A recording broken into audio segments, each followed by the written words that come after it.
Come on, everybody. Welcome along to Forever United TV morning show. In this morning update show, we've got you covered with all the news coming out of your beloved Manchester United. We're talking Antony. The exit plan is in place for him to leave Manchester United. How United are tempting teams into taking him away. Yes, I say tempting. I'm going to mention some prices that are going to make your eyes water when it comes to what United expect for Antony. So how are they going to get it? We're going to talk about that in the show. Injury updates after all of the international games have been played now, so we're completely up to date.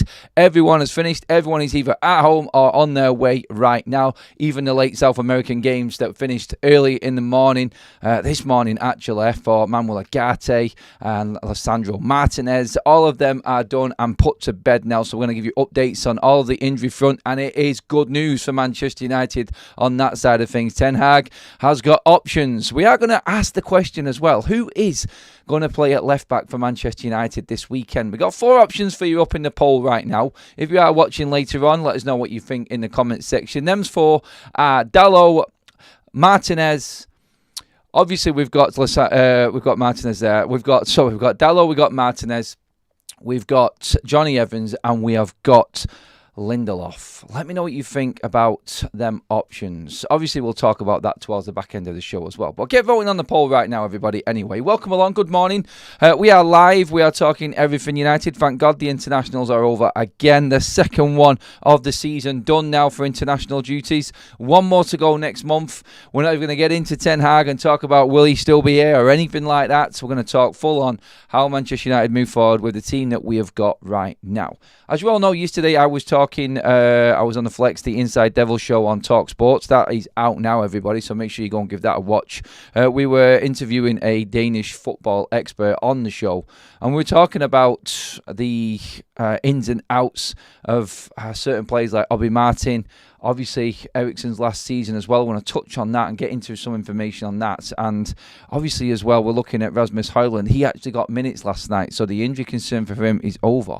But I want to start with Antony. This is where I want to kickstart everything off and talk about how Manchester United, and you may think this is an impossible task, how do Manchester United get rid of Antony? It seems horrible to say get rid of Antony, doesn't it, straight off the bat? I mean, you only have to look at his performances to know and understand that United really aren't favouring him right now, because there hasn't been any performances. He's made, one start, and that was in the Carabao Cup. We're 2 months into a season where things are not going very well for United, and when Ten Hag goes to his go-to players, like we've seen against Aston Villa in that last Premier League game at Villa Park, Antony is nowhere to be seen. A few substitute appearances here and there. Well, according to the Daily Mail and to Chris Wheeler, Manchester United's exit plan for Antony is as such. So, you look at where he is right now, and we all think that Antony, we don't think United are going to be able to sell him. So, first of all, I'll get the eye-watering stuff out of the way. 40 million. That's what Manchester United want for him. They will take 40 million. So, how are you going to get that? You're not. Is the plain and obvious answer to that question. You're not going to get anywhere near 40 million for Antony. Not in this market, not for what PSR people and what people can afford within the Premier League and all of that. There are just better players for that market value right now. So how do you make it work? Well, the plan is to loan Antony out this January to entice people into buying him. So again, there's a lot of hope involved in this. And the report says that United want to loan him in January in hope that he can actually gain form throughout the rest of this season from January into the end of May. And then look to maybe add in that stipulation or that, I think personally, they would only be able to offer like an option to buy Antony. I can't see there being a obligation to buy Antony in any loan deal, because no one's going to chance anything on that. I mean, obviously, if you drop the price right down and said, look, the obligation to buy Antony is around about 15, 20 million, someone might go for that. But United want 40, and that's going to have to be an option. So really the plan is for Manchester United is to go into this loan agreement with whoever wants to take him. I mean, don't get me wrong. No one might want Antony. I said that wrong there. I don't know if there may be nobody that wants Antony. Let's say it like that, which is understandable. He hasn't played enough, and no one really can gauge the sort of form that he's in. Hopefully, with some Europa League games coming up and some Carabao Cup games coming up against the likes of Leicester and some lesser European teams like PAOK, we're going to see some more game time for Antony. Maybe we can put him into the market a little bit. But there is interest from, obviously we knew about Newcastle. Crystal Palace have been interested in Antony, but it's thought his old club Ajax are a more likely destination for him right now. And Ajax looking to possibly loan Antony out in January with a view to buy in the summer. Now, I think Manchester United, to get rid of Antony, are obviously going to have to cover the wages for this loan period. Maybe Ajax will, or whoever is buying, or whoever is taking Antony on loan, I should say, could contribute a little bit to the wages, but United will have to cover most of them, which is the only way you're going to get rid of him. And then it's all down to Antony, his character, and if he can actually find his feet and find form wherever he goes in January. But it is a big, big if again. And United stuck in the middle of it's a poor recruitment period, isn't it? I mean, Antony was brought in Ten Hag's first summer. He brought him for the stupid amounts of money. Not Ten Hag's fault. Murto, Arnold, everyone who bought him, and dilly-dallied around in the summer with Ajax, and then Van der Sar took advantage of United. We know all the story and everything like that. It's just one of them mistakes that, not the player's fault, not Ten Hag's fault. Ten Hag's fault for wanting him in because he thought he was the right quality. We've now seen that he's not the right quality, and Ten Hag's not even playing him. So that is Ten Hag's fault on that side of things. But Ten Hag's not to blame for the price, and it is the price which is killing Manchester United right now. We were talking over the last couple of days about Manchester United scrimping and scraping and trying to save what we can here, there in the staffing situation. The Ferguson conversation that we had yesterday and trying to save 2 million here and there, and then you've got these players walking around the pitch on multi-million pound contracts that we just cannot get rid of.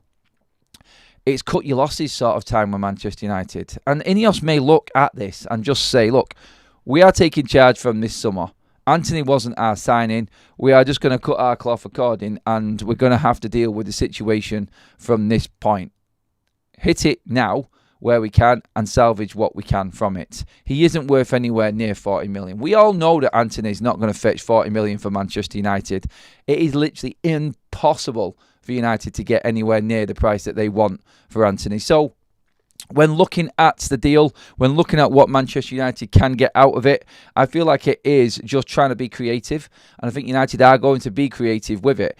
There was rumours about Harry Maguire also going out in the January transfer window. That's not going to happen, from what I was told from being around yesterday, around TalkSport, and people sort of with a little bit of inside knowledge going into Manchester United. Harry Maguire's going nowhere. He's not going anywhere. Manchester United can ill afford, with the situation we've got in defence right now, to be without another defender, and obviously no opportunity to bring anyone in to replace him in January either, and no one really knocking on the door from the academy right now. It's not like it was a situation like the situation we had last season where we had Willy Campbell coming through the ranks and there was an option there. No, we haven't got that this time, and you have to just look at what you've got and say that Harry Maguire really is needed at Manchester United right now. So he is going to get that triggered 1-year extension, which we spoke about the other day. Antony, on the other hand, is just a different mountain to climb for Manchester United right now, and they're having to be very creative with the package that they offer and how they get Antony out of the door. And get your comments in on Antony, please, in the live chat right now, everyone. I want to know your thoughts on this. Is there a player there that United can use and utilise this season? Should we keep him as a squad player, just as another option? Because, like, getting rid of Palestra, getting rid of Jadon Sancho, this is open. Like, you tell me. Like, obviously, there is the debate about Antony's qualities, whether he's good enough in the first place for Manchester United. But you have to also look at the fact that we are low on numbers when we get into the depths of the season. And when this international break is over and the players are not getting the amount of rest time that they are, let's not forget, Antony's not doing anything for Brazil. He's getting these 2-week breaks and playing no game time. He's hardly played any football at all. So he is fresh. There is no worry or concern about him not being available for fitness reasons going into these big fixture pile-ups which are coming towards the back end of this calendar year. So really, is Antony worth keeping around? I would say, so that's really the question. I could have done a poll on this, but obviously I've gone with my other poll, which you guys know about already. But I think if it was doing another poll on Antony, it would just simply be, is it worth keeping Antony or just trying to be creative like I've just described then and talked about in trying to get rid of him? Are we that desperate to get rid of Antony, or can we use him this season? Because Ineos have got rid of Sancho. Obviously, we've got rid of Palestra. We haven't got many more options there apart from, obviously, Rashford, Garnacho and Ahmad. We could play Mount on the right, but he's never fit. Bruno has played out there as well. Is he an option for Ineos? Are they looking at that as a possibility for Manchester United right now? Antony could become useful. And you know what? If there was that eureka moment, if there was that actual Ten Hag changing his system moment, maybe going free at the back, would Antony be worthwhile having there as a cover for, say, a wing-back position? I know what you're all thinking. I know, Adam, you're clutching at straws and you're just trying to find a way to squeeze him into the side, and that's been a problem that United have had for years. I know. I've talked about it plenty. I don't like shoehorning players in. I don't like putting round pegs in square holes. But with what happened last season, and we know these injuries are going to come back again, and we know we're going to be dealing with the same situation, but I actually like Antony as a defensive player. Funnily enough, I do like his tenacity. He's always up for a fight. His qualities are not there going forward, and we do need to sell him. I understand it. So I'm purely looking at this on the basis of this season. Can you make Antony look like a player in utilising him in a different system or in a different position? I'm not saying play him at right back. I'm not saying play him in the defence. But as a wing-back type, because the man does track back. The man has got better defensive qualities than he has forward qualities for me. And that's scary on its own. When you're buying a player in to score your goals and create from wide areas for 85 million, and you're talking about putting him in defence and he's better in defence. It is, but it just goes to show that Antony will work hard. And is it worth keeping him in the side just because I can see laughing emojis? I've not even read the comments in the live chat right now or anything like that, but I can see the laughing emojis and I'm wondering, are people just laughing at me right now because I'm trying to find a spot for Antony in this team? I'll do anything to get a result, promise you. I just want to see United win again. Can we utilise what we've got within this squad? That's what I want to know. I'm just trying to be creative with it all, but I'm going to get into some of your comments on this now. Just to see where we're all at. We've got J and AA. The boys are in the chat as well talking to you, so make sure you get involved in the conversation. Let's see what everyone is saying. We're going to take a massive loss on Antony, but I guess something is better than nothing. He is very one-dimensional as a player and offers very little to Manchester United. Yes, Antony. Great comment. Obvious comment. He is one-dimensional. He doesn't offer enough. I think the Premier League defenders have figured him out. I think he's struggling. I think he's out of his depth. I think the league is too strong for him. I really do. But he does offer something off the bench, does he not? I say, like, when is a tackle to be won, or when you're in a corner, or when you want someone to actually put up a little bit of a fight, I'd rather Antony be there than the Rashford, or a Garnacho, or even an Ahmad. Honestly, it sounds crazy to say that, and there are only circumstances that will pop up that might actually happen, and it is a rarity. It is a rarity. But you know what? Sometimes, if United are defending a lead, for instance, I would rather have Antony on than some of the other forwards. That's what I would say on that one. In other teams, look at Antony YouTube clips from before joining United. We might get 60 million. Otherwise, sorry, Adam, 30 mil. And I bought his shirt when he joined. Oh, that is owning up to one there. That's cancerous. That is owning up to something big there, my friend. Well said, though. Well said. And credit to you for actually owning up to buying an Antony shirt when he first signed as well. Hey, look, we could have all been sucked into the whole Panther treatment. He scored on his debut. He scored a few, actually, in his first few games for Manchester United. So we could have all been sucked into that. I remember I was there at that Arsenal game when he popped one in and we beat Arsenal that day. It all looked like it was coming together for Manchester United at that point. We were on a bit of a roll, weren't we, as well? And when your big signing of the summer opens up on his debut with a goal at Old Trafford, you obviously go into hype mode, don't you? And you obviously think that this player has actually got something and can do something at Manchester United. But yes, they're the reports. United want 40 million for Antony. And I just don't see them getting him. But the plan is to loan him out in January, with Ajax being more favourable at the moment, in hope that he finds form and that will convince that club, whoever it is, whether it is Ajax or somebody else, to buy him then in the summer. We shall see. And moving on, I want to get into another conversation regarding Manchester United's left-back situation. That is what the poll is up there with right now. Who do Manchester United? I want to take this to the comment section as well. So please do vote on the poll. We've got a poll running. Who starts at left-back against Brentford at weekend? We have got a few options there. Obviously, you've got Dalot, who didn't play yesterday for Portugal. So he's played 190 minutes again. Fully rested, no problem at all. Obviously, it was in Scotland and was back home straight away yesterday, so no issue at all for Dalot in terms of fitness. As always, he is one of them Terminator players. He's never injured and is ready and fully rested. So that's good news for United. He is the obvious option for left-back, who has been playing there all season. Obviously, people would think he might be playing at right-back because Mazraoui is obviously out for health reasons that we've discussed. Second option is Jonny Evans. Obviously, we heard rumours that, I think the rumours came from the Mirror, about Ten Hag actually thinking about playing Jonny Evans at left-back because he was worried about the fitness of Lisandro Martinez as well, after the reports that came out from the Argentinian press and media about Lisandro suffering with his fitness after the injuries that he's had. And he isn't quite there. He's not all there at the moment. But in terms of Lisandro Martinez, he came on off the bench for Argentina last night in a massive win for them. So he's had about 20 minutes of football, not overplayed, which is good. So another defender fully rested. That's Evans, Martinez and Dalot, who have had very minimal game time. One full 90 minutes between all three of them players, and they're all on the list right now. So they're your first three. And then obviously we've got Victor Lindelof, who has also been used sparingly for Sweden over the international duty and has just come back from injury as well.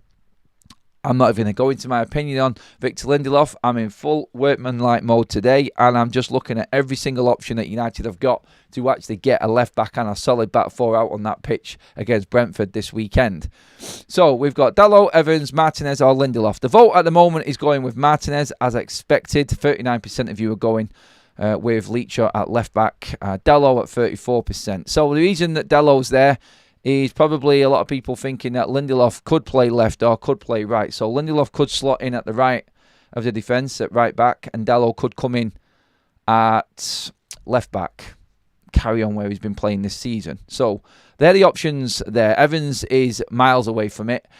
Thank you, everybody, for being on my wavelength when it comes to not playing Jonny Evans at bleeding left back. If Evans is going to play, Evans needs to be at centre-back. Please don't put Evans at left-back, Eric. I beg of you.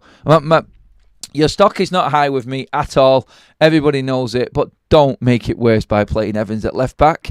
Even the biggest wholehearted Eric Ten Hag fans would be questioning and scratching their head about what he's thinking in trying to play Evans at left-back, surely.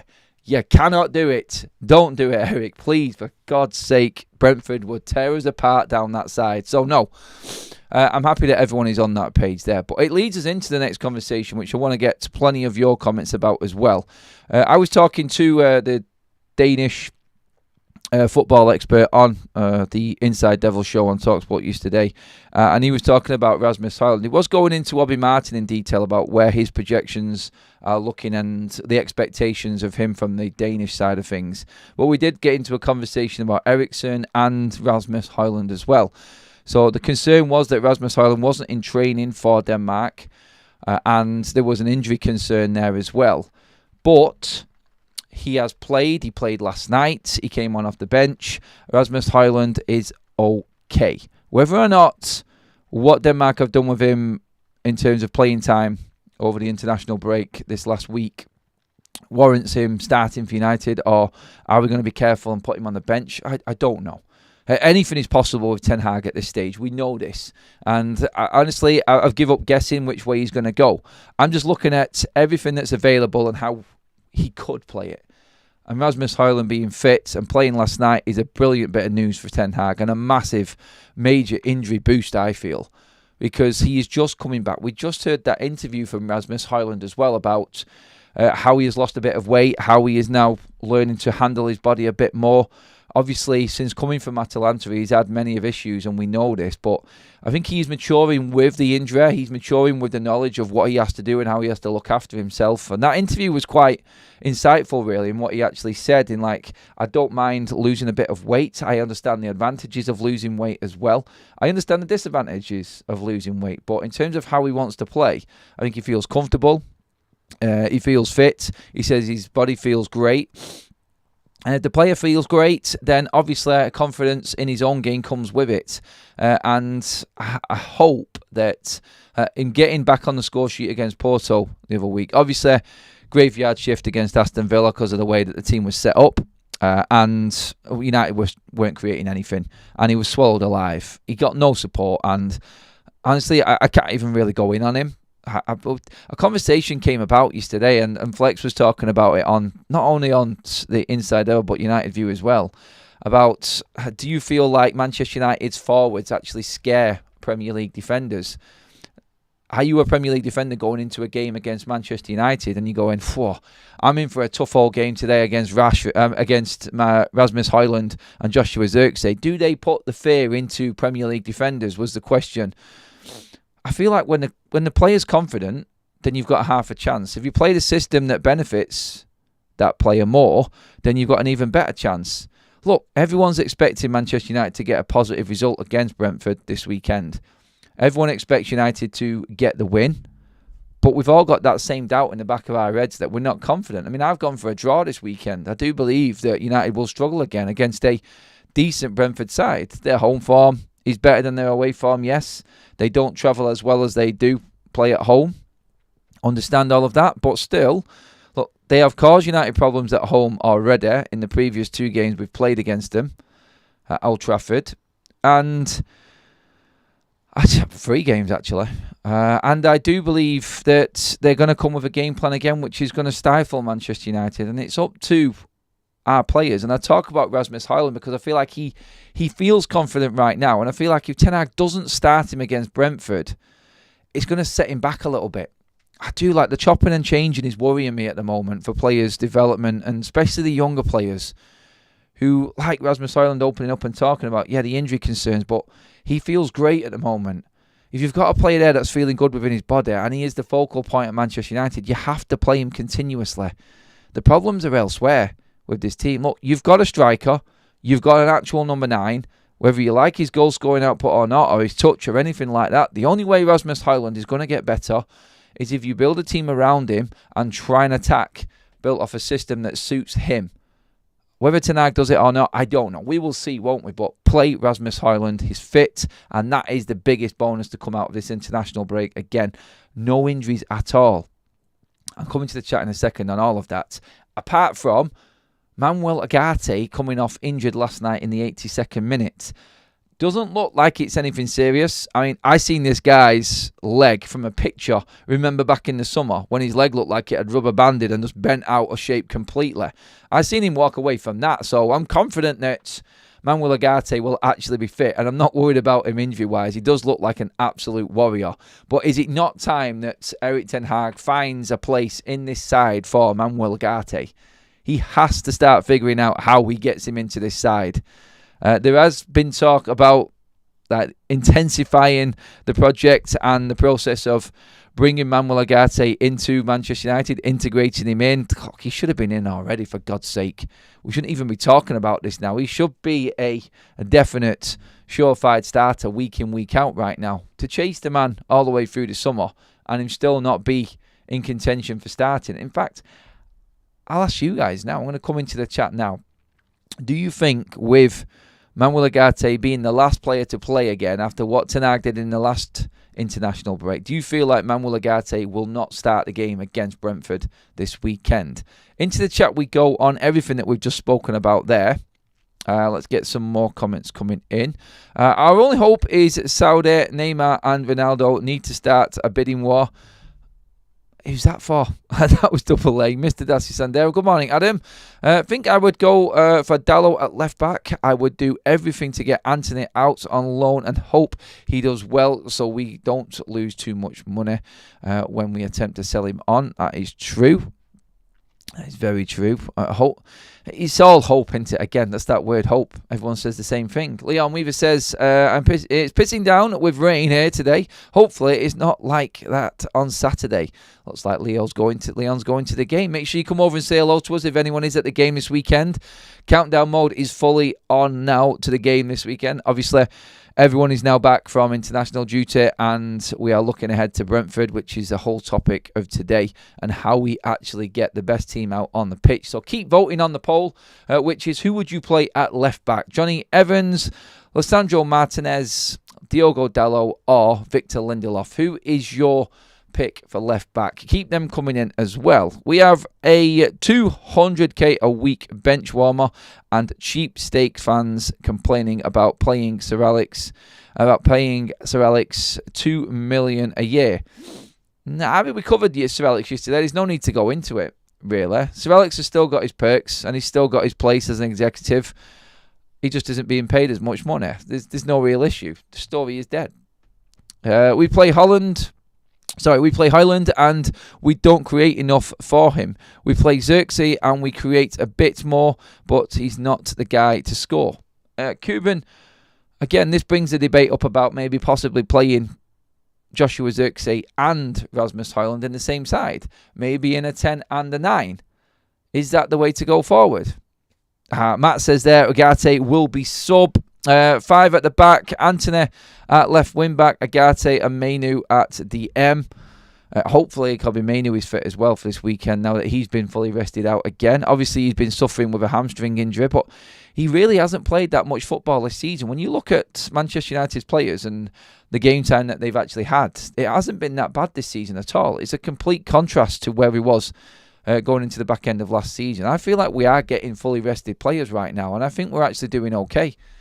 I'm actually happy with the way that these players are not playing every single international game. I mean, obviously Bruno, against Scotland, he played all the way through the game. He played full 90 minutes, 0-0 draw. Good result for Scotland, that actually. Very good result for Scotland. So, yeah, be interesting to see who comes back fit from, well, there's only really Bruno in there. So, when you're talking about it, everybody's had the right amount of rest time. Bruno and Manuel Ugarte, I think, are the only Manchester United players that have played 2 full games or started 2 full games. Obviously, Ugarte was brought off with a slight knock, so that's why he didn't get his full 90 minutes. But just 2 players, both in our midfield, I might add. But yeah, I'm with a lot of people saying in the comments, and I can see it now, that Manuel Ugarte, because he was the last one to arrive back from international duty, won't be playing this weekend against Brentford. Does that mean Casemiro comes in? Who comes in for Manuel Ugarte?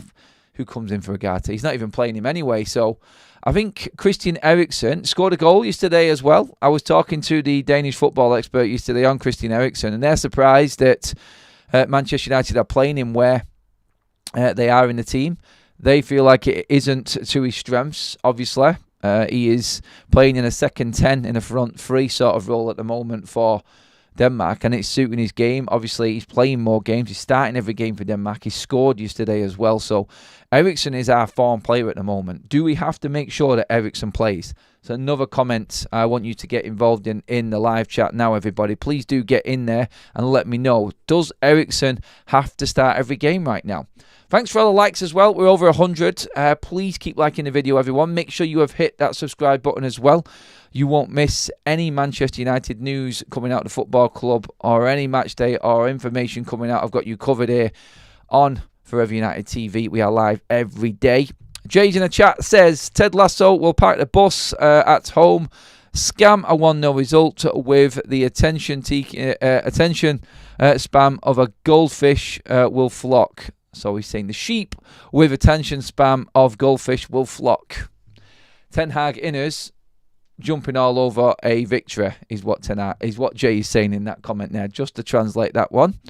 Surely Dalot at left back and Lindelof at right back, says Cuban. You would have thought, but this is Ten Hag we're talking about. He does have some, I wouldn't say brain farts, but these sort of ideas in his head that this is going to work when everybody knows it's not going to work. I would just say at this stage, if I was him, I would just keep it as simple as possible and play whoever's the most comfortable in that position. Let's just make it easy on ourselves. Hugh in the chat says, with Antony being so left-footed, I can't understand why Ten Hag hasn't tried him on the left wing. As an inverted winger strategy doesn't really work for Rashford, Garnacho and Ahmad. A point that has been brought up many a time, Hugh. It's a fantastic comment, mate. Thank you for that. And you are bang on the money, my friend. He hasn't. He's not tried him once. You'd have thought, wouldn't you? And it just goes to show how stubborn he is in the system that he wants to play, that he will not try Antony on the left-hand side. Excuse me, got hiccups. He will not try Antony on the left-hand side at all. He'll play Garnacho on the right, on the left, Ahmad on the left, on the right, all over. Rashford can be on the right, up front. He'll mix around with every other forward in this team except Antony. And he just never will play him on his right side as being his left side, because that's what footy is, not the right-hand side. Just to take out the confusion in that comment there. But I just don't understand why he hasn't given it a go. I think it would be a good idea. Antony should be starting. Ahmad should be coming on 13 mins left in the games. Antony should be starting, says Blue. I don't know if that's a real United fan or not there. Harrison's day out with Dad. Who's ready for United to spoil another weekend and this process to continue? Oh, don't, mate, please. I could do without another one of them, because United are playing on Saturday, and obviously we have to get through the whole weekend. It's not on TV this Saturday either. It's a game off cameras. Is that going to suit United? I'll tell you what it'll be. Sky will be jumping all over this. It'll be Paul Merson. It's always Paul Merson when United are playing at 3 o'clock in that Sports Saturday seat. And he's just the kiss of death, that man, for Manchester United. I'm glad I don't have to deal with it. I'm glad I'm actually at the game, and I don't have to deal with watching anything back from that. I'll probably see clips of it later on. But I'm telling you now, that man is an absolute curse when it comes to Saturday football for United, especially the 3 o'clock games. Whenever he is following United, or he's the one covering it, it always goes wrong for us.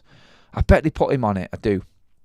Quickly, just want to check on the polls, see where we're at. Who starts at left back against Brentford? We have Dalot, Evans, Martinez, and Lindelof. Martinez is leading the way at 39% right now within the vote. If you want to change that vote, a lot of people are saying surely it's going to be Lindelof on the left and Dalot on the right in the comments.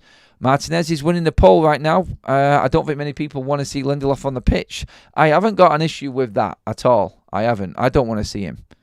Hey Jude in the comments says, Bruno suffering from Dalot playing inverted. Dalot taking up the spaces Bruno enjoys operating in. System failures. Lohan says, yous aren't great with 4 defenders. What's it going to be like with 3? Well, we might get lucky. We might confuse a bit of the opposition into thinking, maybe lure them into a false sense of security. Something like that, Lohan.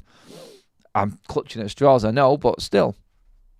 The false accusations cause messed with his head, but he is one of our better wingers, left wing or right wing, but should be starting. That's Blue again, bigging up Antony that he should be starting in this team. I just didn't expect that, but credit to you. You're backing yourself there. I like it. Lighting's looking good in the studio, says Zek TV. Thank you. Mixed it up a little bit, actually. I hope you really like it. You notice the different colouring behind the man himself. I thought I'd highlight Sir Alex in the corner there. He has been hot topic this week, hasn't he? So, yes. Jay says, Ericsson, first name on a team sheet playing in a 3-5-2. Interesting. Greg. Cuban, unfortunately, I think he's never going to turn a corner. We need a clean break from Eric now for the sake of the club, even if we started winning games. Super chat in from Cyril. Thank you, Cyril. Appreciate that, buddy. He got rid of Pellistri for Antony. Not happy. I know. I like Pellistri. I always said I like Pellistri. Everyone knows I like Pellistri. I was a bit gutted that he was the one that was made the scapegoat. There has always been a pecking order with Ten Hag and the wingers, who comes on, who plays, and Pellistri was always bottom of the barrel. Unfortunately, it's a lose-lose situation, and then in the summer when his dad came out and his agent come out and started slagging Ten Hag off, the writing was on the wall, and it was bye-bye Facundo, sadly, because I feel like this guy would have done a job for United this season. I don't know, he would have been a better option, but unfortunately, no one wanted Antony, and we had to sell Palestra. And we didn't get much for him either. Almac says, I am not cheering for Brentford, but they could really do us a favour and end the Erik Ten Hag era. This mess can't continue. As you can see in the tweet at the bottom of the screen there, just put it up as the regular tweets. Manchester United are still considering the future of Erik Ten Hag. A United defeat by Brentford on Saturday could see him sacked. Honestly, I'm sick of that same comment coming out. If they were going to do it, they would have done it. I don't understand why we're waiting a few more games. Will he make it to the next international break if form doesn't continue? If form continues in this way? I have no idea anymore. I'll just wait for something to come out. But you all know how I feel about it and what should have happened. I just think the writing's on the wall. Now that Tuchel is off the scene, I think the writing's on the wall. I think it will be Van Nistelrooy on an interim basis. I think that is the only option if things don't get better for Manchester United right now. Mike in the chat says, if we lose or are losing at half-time and playing crap, fans will leave at half-time again. Fans are always leaving early at Old Trafford at the moment. It's a sad sight, but they're just bored with the football that they're watching. Are the under-21s playing this week? Be worth keeping an eye on a mass if they are.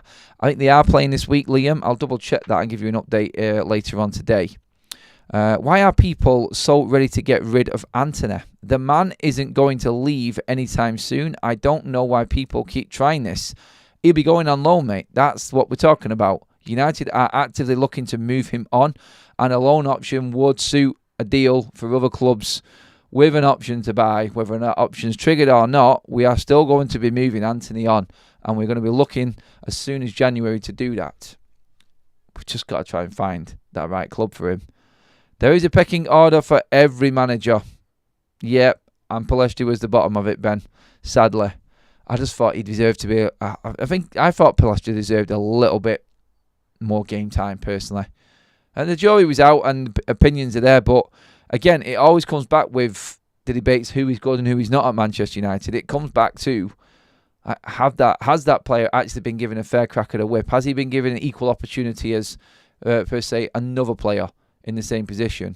I just don't feel like there's everyone in this squad. If you asked everyone in this squad, honestly, and there were no repercussions for him opening him up and saying what they wanted to say, I do believe that a lot of them would say, I don't feel like I've had as good a deal as this guy. I think he's had more opportunities. Remember Jadon Sancho was saying that? The Favourites FC sort of sign. Brilliant comment about inverted wingers. It's an absolute scourge on our club and is encouraging selfishness and ruining Highland. Fair point, Cyril. I don't like the inverted wingers. I think they're absolutely horrendous. I think the inverted fullbacks are even more of an issue for Manchester United right now. Go to the bookies, do a double Ten Hag and Gray O'Neill to be first two managers to get booted. You mean Gray? Right, okay. Gary O'Neill. Sorry, I misread that one. Gary O'Neill and Ten Hag to both go. Might get good odds on that. I think Gary O'Neill is very close to the exit as well from what people are saying. I think, when have we got Wolves? We ain't got Wolves for a while yet. Watch, they'll get a new manager by the time we play them. Honestly. It will happen. It always happens. We'll get that new manager bounce against an opposition again. Every single time it happens. O'Neill, for the time Man United are playing him, I think we play him on Boxing Day. Yeah, it is actually. They just moved the fixture. That's why it popped into my head. We do play Wolves on Boxing Day. By the time that Wolves play United on that day, they will have a new manager and we'll have a new manager bounce sort of thing going on. I'm telling you now. We are always unlucky with that. That's just not me making that up. That is a thing. I'm telling you right now, it is a thing. Antony's still young. Loan him out to a championship team a few times, and he will be better than like Ahmad. I don't think that's going to happen. I don't think he'll drop down. I think the championship will eat him alive, to be honest. I don't think he's got that mentality. I don't. And an £85 million man being sent down to the Championship. I don't even think United would lower themselves to that point. Right. Only Panathinaikos signed Palestra. It's not like he went to Atletico Madrid. No, it was a strange one, Shaw boy. It was. I thought, again, no. I feel like there weren't many options there for him because no one really seen him play. But from what I seen of him, I actually liked what he did. I was encouraged by when he came on for United in the games that he did. Even the substitute appearances that he made. He did well in La Liga last season as well. It's always been a strange one, Palestri. I've never been fully understanding of why he didn't get as much opportunities as everyone else. But hey, it's gone now, and it's a conversation that is not needed anymore. Director of football. I think majority fans back the team. They're just not confident in the manager's selection and in the in-game subs. True. Antony has an ego. He would refuse to play in lower leagues, says Al. And Hugh McNeil again says, Highland with Xerxes in the number 10, move away from inverted wingers. Do it for 3 or 4 games and we will see the benefits. It would be nice to actually see a bit of a change and then just do a few games of it just to see. And then no one can really complain that he's not tried to change it up, Ten Hag. I think that's something that we could look into as well. I think it's important that we obviously credit where things have actually changed, and when he does try to change something up, it might have helped him out in his whole defence as well, Ten Hag, really, because if we could see that he was trying to change things and it wasn't working and the players weren't adapting, then fair enough, but it's the stubbornness that gets him, and it's the stubbornness that annoys me more than anything. He just keeps on playing exactly the same way, and I just don't think it's helping him at all. I think he's just digging and digging and digging, and the hole is just too big and it's too deep now for him to try and climb out of, and that's where he's at. Those are your morning updates, everybody, and that is our show all wrapped up and finished. Massive thank you to the mods this morning, all of the new members, so all the members in the chat as well. Super chats, anyone donating. Thank you for all the comments over the last couple of days as well while I've been out and about in the other videos. We're going to end the poll there, and it has been a tie, I think. No, just about. Martinez wins it. Martinez at left back for the FUTV live chat right now. That's who we want at left back against Brentford. Keep your comments coming in, though. Is there a way that you would set up Manchester United for Brentford this weekend? That's what I want you to get into the comments about right now when this video finishes up. That is us all finished. Thank you, everybody. I will see you later on today. Stay tuned. Make sure you've hit the like button. Make sure you subscribe to Forever United TV. You will be fully updated then on all the content coming up throughout the day. We are back this evening as well, as always. And if there is anything else that comes out, I will have you covered through the middle of the day as well. Always there for you. Always keeping you updated. I'm Adam. Thanks for watching, everybody. I will see you later on. Have a fantastic Wednesday, people.